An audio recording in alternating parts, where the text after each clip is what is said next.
Hola, ¿qué tal? Vamos a terminar la explicación de los temas contenidos en el seminario 4.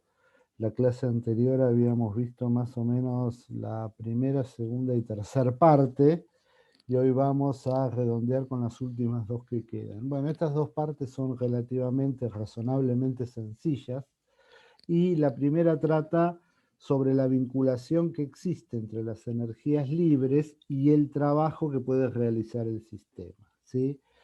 En primer lugar, hay que hacer una salvedad o un comentario inicial en la cual nosotros hasta ahora solo considerábamos un tipo de trabajo, que es el trabajo de expansión, el trabajo que nosotros llamábamos P por B, ¿sí? Que lo definíamos como el trabajo mecánico hecho por el cambio de volumen del sistema y que lo definíamos como menos la integral de presión diferencial volumen. Bueno, ese es un tipo de trabajo, es el que primero aparece en la termodinámica, pero no es el único y desde el punto de vista químico, por ahí no es el más importante, ¿sí? Entonces, simplemente lo que vamos a hacer es admitir la posibilidad de que existan otros tipos de trabajo, ¿sí? Y vamos a descomponer el diferencial trabajo en un diferencial trabajo P por B, que es el que conocemos de antes, más un diferencial trabajo que vamos a llamar otro. ¿A qué se refiere este trabajo otro? Bueno, fundamentalmente, para no complicarnos la vida, se refiere al trabajo eléctrico, ¿sí? Muchas reacciones químicas, aunque uno no las vea de esa manera, son reacciones redox. Son reacciones que intercambian electrones y que son capaces de producir un trabajo eléctrico. Ese trabajo eléctrico está incluido en este diferencial trabajo otro, ¿sí?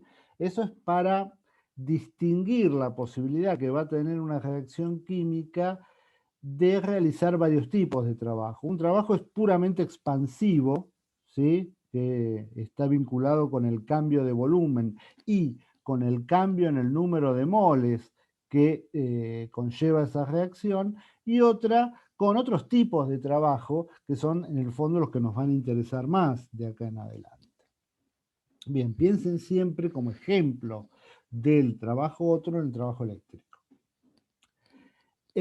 Cuando uno hace esta distinción, acá está, en el explicativo está desarrollado, pero llega rápidamente, no vamos a reproducir ahora, lo pueden leer de acá del apunte, a que el trabajo hecho por el sistema es igual a menos el delta A del proceso, ¿sí? Esto es válido en un proceso a temperatura constante. O sea, cuando uno tiene un proceso isotérmico, la máxima cantidad de trabajo total que el sistema puede hacer es igual al signo del delta A cambiado de signo, ¿sí? ¿Por qué digo trabajo máximo? Bueno, porque acostúmbrense a que en estas ecuaciones el signo igual implica un proceso reversible, ¿sí?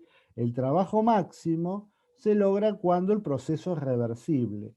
Como la mayoría de las reacciones químicas se hacen en condiciones irreversibles, lo que vamos a tener es que el trabajo que realmente vamos a poder obtener de esa reacción química va a ser menor al calculado de esta manera, ¿sí? Esto nos da como un límite superior del trabajo que es capaz de realizar el sistema en un proceso isotérmico, ¿sí? O sea, cuando a uno le piden cuál es la mayor cantidad de trabajo que puede realizar un sistema, siempre hay que pensar en calcular el valor de delta A, ¿sí? Como es un proceso isotérmico, el delta A no es otra cosa que delta U menos T por delta S.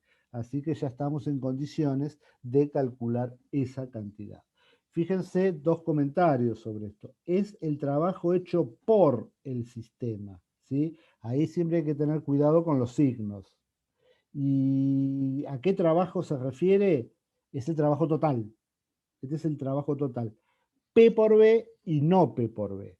O sea, todo el trabajo que el sistema puede sacar a partir de ese proceso isotérmico. Bueno, eh,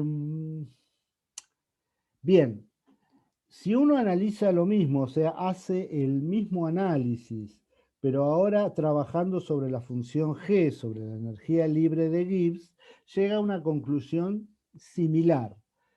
La conclusión es que el delta G es igual a menos el trabajo otro, o sea, no P por B, hecho por el sistema. O sea, es la máxima cantidad de trabajo no P por B, eléctrico, por ejemplo, que se puede obtener a partir de un sistema en condiciones de temperatura y presión constantes. Acuérdense, para el caso del delta A, basta con que el proceso sea isotérmico. Para el caso del delta G, tiene que ser a temperatura y presión constante.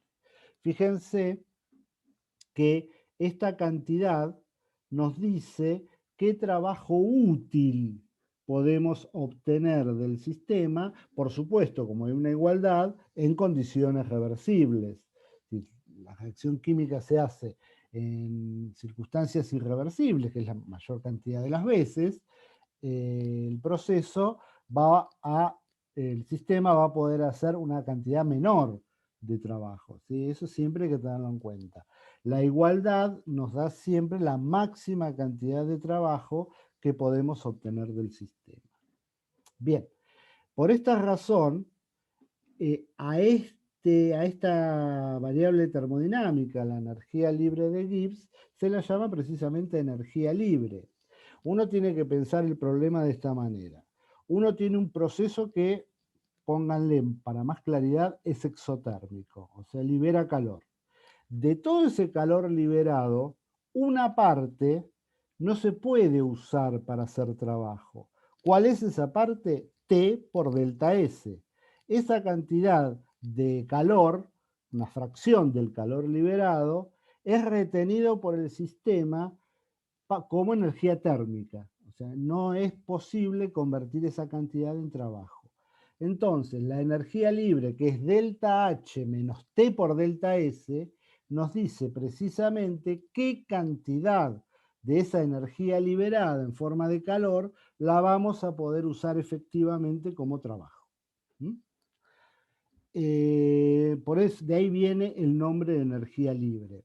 Como la función A describe el trabajo total, se la llama a veces un nombre alternativo que tiene la función A es la función trabajo, porque está vinculada directamente con el trabajo total que puede realizar el sistema. Bueno, en lo que hace a los ejercicios de seminario sobre este tema son bien simples. O sea, si a uno le preguntan trabajo total, calcula delta A. Si a uno le preguntan trabajo no P por B, calcula delta G. No es una situación que aparezca comúnmente, pero acuérdense que estas dos condiciones son la de delta A a temperatura constante y la de delta G a temperatura y presión constante, ¿sí? En general las reacciones químicas se realizan en estas condiciones, así que cuando aplicamos estos conceptos a una reacción química no suele haber problemas, porque una reacción química siempre la hacemos a temperatura y presión constante. Bien, entonces todo se limita al cálculo del delta A y al delta G. Como son procesos isotérmicos, los dos, el delta A y el delta G, requieren que el proceso sea isotérmico, no hay problemas en el cálculo. Las dos se calculan por la forma usual. Delta A, delta U menos T por delta S y delta G, delta H menos T por delta S. O sea, no hay mayores inconvenientes en este tema.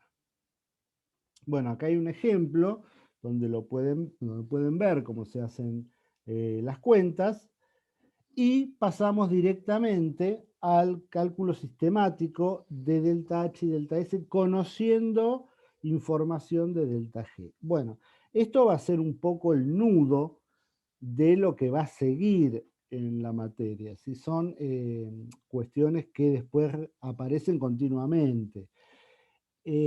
A partir de ahora, nuestra función, nuestro caballito de batalla, va a ser delta G. O sea, siempre vamos a estar hablando de los cambios de energía libre de Gibbs para los procesos.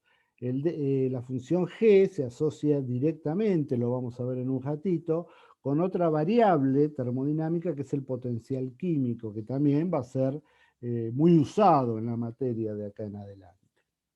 Pero la idea central es que uno siempre va a disponer de información del delta G para un proceso isotérmico, ¿sí? Por ejemplo, el argumento típico es el delta G está vinculado con la constante de equilibrio, ¿sí? Eso lo vamos a ver también más adelante. Pero en química general deben haber visto la famosa formulita delta G igual a menos RT, logaritmo de la constante de equilibrio. Entonces, esa formulita, pese a que nosotros todavía no la vimos, nos da la pauta de que existe una vinculación directa entre el cambio de energía libre e información que uno puede recolectar en el laboratorio sin mucho problema. Las constantes de equilibrio involucran concentraciones o presiones de sistemas en equilibrio que uno puede medir. Entonces, midiendo esas concentraciones o esas presiones, uno puede construir la constante de equilibrio y la constante de equilibrio vincularla con el delta G del proceso. Uno puede hacer ese trabajo a diferentes temperaturas y recolectar información del delta G en función de la temperatura. O sea, cuánto vale el delta G de un proceso isotérmico, pero a temperaturas distintas. Eso es lo que vamos a trabajar mucho de acá en adelante y lo que suele hacerse en el trabajo físico-químico, fundamentalmente el trabajo termoquímico, ¿no? El trabajo en termodinámica. Entonces lo que vamos a disponer nosotros es de datos de delta G en función de la temperatura, ¿sí? Esto hay que entenderlo de una forma muy precisa, porque a veces esto hace ruido, se mezcla con el hecho de que el delta G está definido solo para procesos isotérmicos. Sí, genial, pero uno puede hacer el proceso isotérmico a diferentes temperaturas. Eso es a lo que se refiere esta formulita de acá. O sea, yo puedo tener el delta G para un proceso isotérmico, pero medido a temperaturas distintas. Todos los procesos son isotérmicos, pero se los mide a diferentes temperaturas. ¿Cómo se obtiene a partir, la clave de este tema es, cómo puedo yo obtener sistemáticamente, sin ponerme a dar muchas vueltas, con todo el formulerío que vimos en esta guía, para obtener rápidamente, o sea, de una forma precisa y rápida, los valores de delta H y delta S del proceso? ¿Sí? Porque uno acá puede entrar a jugar con todo el formulerío que acabamos de ver, y puede haber muchos caminos más o menos complicados para obtener esto. Sin embargo, hay una forma directa y que exige la menor cantidad de trabajo posible. Hay que recordar una fórmula fundamentalmente. Si yo quiero obtener a partir del delta G en función de la temperatura el delta S, lo único que me tengo que acordar es esta relación. ¿Cómo cambia la energía libre de Gibbs con la temperatura a presión constante? Esta derivada es menos la entropía. Por lo tanto, si yo quiero calcular el cambio de entropía de un proceso, lo que tengo que hacer es derivar el delta G de ese proceso, que lo conozco en función de la temperatura, respecto a la temperatura precisamente. O sea, la derivada del delta G respecto a la temperatura cambiada de signo me da directamente el delta S del proceso. Acuérdense, esto es una función de la temperatura, ¿sí? Es un ajuste de resultados experimentales y es una función de la temperatura. Entonces, yo lo que voy a hacer acá es derivar esa función de la temperatura respecto a la temperatura. En general, voy a obtener otra función. Cuando derivo una función, por lo general obtengo otra función. Esa función representa el delta S. Si yo especializo esa función en la temperatura que me interesa, obtengo el cambio de entropía para esa temperatura que estoy buscando. Entonces, esta es la forma de obtener el cambio de entropía cuando uno dispone de esta información. ¿Cómo se calcula ahora el delta H? Bueno, el delta H, una vez que tengo el delta G y tengo el delta S, calculo el delta H por la fórmula de definición del delta G, ¿no? Directamente. O sea, despejo de la expresión de delta G, despejo delta H, y me queda esto que está acá. Acuérdense siempre que estas, en principio, son todas funciones, ¿sí? Esto es una función de la temperatura, esta es otra, y el delta H va a salir como otra función de la temperatura. Si a mí me piden a una temperatura específica, simplemente reemplazo estas fórmulas por esa temperatura y obtengo el valor. ¿Mm? Vamos a ver un ejemplo típico de esto, que inclusive lo vamos a ver más adelante en un trabajo práctico, que es el caso que ya dije, el de la constante de equilibrio, porque es el que tenemos más a mano y está ahí cerquita. Ya. Entonces, yo puedo medir para una reacción química la constante de equilibrio de esa reacción en función de la temperatura y obtener una función de ajuste que puede tener esa pinta que está ahí. ¿Sí? Puede ser un polinomio o puede ser algo un poquito más complejo como potencias inversas. Eso aparece mucho, lamentablemente, en físico-química. Entonces digo, bueno, ahora a partir de esta información experimental, esto es lo que alguien midió en el laboratorio, se me puede pedir, bueno, calcule delta G, delta S y delta H para esa reacción química a una determinada temperatura. Bueno, entonces lo que digo es, el delta G está vinculado con la constante de equilibrio a través de esta formulita. Repito, esta formulita nosotros todavía no la vimos. Yo estoy apelando a que ustedes la recuerden de química general. ¿Sí? Es el mejor ejemplo que hay para explicar este tema, por eso lo uso. Pero rigurosamente todavía no lo vimos. Bien, para que se queden tranquilos porque alguien la mira y dice, che, ¿y eso de dónde salió? Bueno, no, todavía no lo vimos. Pero bueno, usémoslo porque es un ejemplo útil y sencillo. Entonces, para sacar el delta G, lo único que hago es derivar. ¿Sí? Derivo esta expresión, primero construyo el delta G, yo acá tengo logaritmo de K, para construir el delta G tengo que multiplicar por RT y cambiar el signo, eso me genera una nueva función que es el delta G en función de la temperatura. Si yo quiero calcular el delta G a 2,98, reemplazo por 2,98, todas las constantes de acá son conocidas porque son números, o son cantidades con unidades, pero conocidas, entonces no tengo ningún problema en calcular el delta G a cualquier temperatura. Para calcular el delta S, derivo esta expresión respecto a la temperatura y le cambio el signo. Me queda esto, otra función de la temperatura. También, si quiero calcular el delta S de la reacción, qué sé yo, a 2,98, simplemente reemplazo la temperatura por 2,98. Pero fíjense que uno acá trabaja con funciones. Esto es importante porque a veces uno quiere ir demasiado rápido al número. Bueno, estas son funciones. Uno primero obtiene la función y después la especializa para obtener la cantidad físico-química a la temperatura que a uno le interesa. Bien, calculamos el delta H en función de la temperatura, sumando directamente estos dos términos y obtenemos esta expresión de acá. ¿Sí?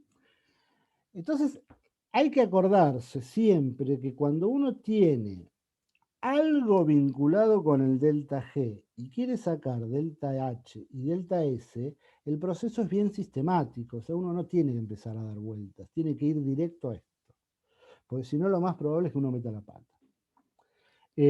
Bueno, adicionalmente, como el delta H nos queda como una función de la temperatura, uno podría sacar el delta Cp, o sea, el cambio en las capacidades caloríficas asociado a la reacción química, o sea, las capacidades caloríficas de los productos menos las de los reactivos, haciendo la derivada de esta expresión. O sea, uno puede sacar mucha información termodinámica, mucha información termoquímica a partir de experimentos de este tipo, ¿sí?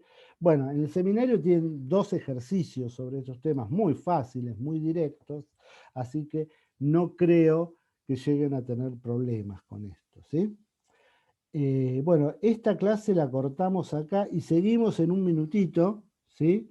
Con el explicativo 5 para completar los temas que entran en la próxima evaluación.